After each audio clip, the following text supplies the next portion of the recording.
Bagong boyfriend ni Kitty, ganito pala kayaman. Siya pala ang bagong boyfriend ni Kitty, gwapo, mayaman at galing pa sa maimpluwensyang pamilya. Hot topic sa social media ang lalaking bumihag sa puso ng anak ni dating Pangulong Rodrigo Duterte, si Veronica Duterte o mas kilala ng publiko sa kanyang palayaw na Kitty.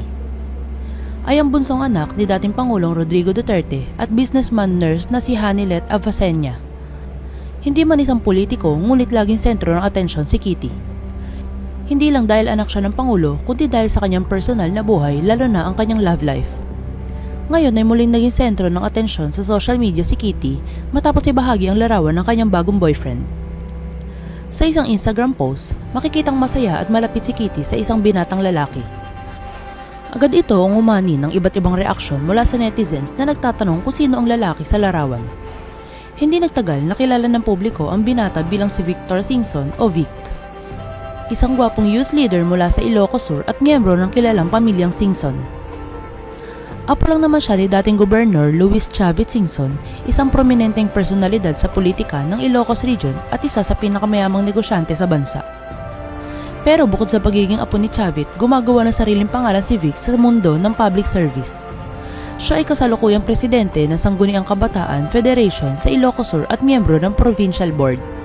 Siya rin ay isang Philippine Navy, reservist at aktibo sa mga programang pangkabataan at community outreach sa kanilang lalawigan. Bukod dito, hinahangaan din si Vic dahil sa kanyang kagwapuhan.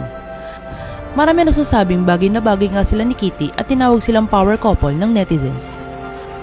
Matatandaan na dati ring naging usap-usapan ng love life ni Kitty, lalo na noong naging sila ng basketball player na si Evan Nel.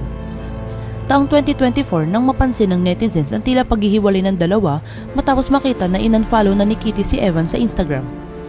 Ngunit ngayon, tila tuluyan nang nakamove on si Kitty at handa nang buksan muli ang kanyang puso para sa panibagong pag-ibig.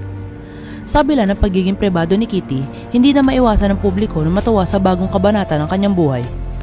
Pareho silang galing maimpluwensya at mayamang angkan. Kaya't hindi na nakakapagtaka kung bakit marami ang tinatawag silang bagong power couple sa social media.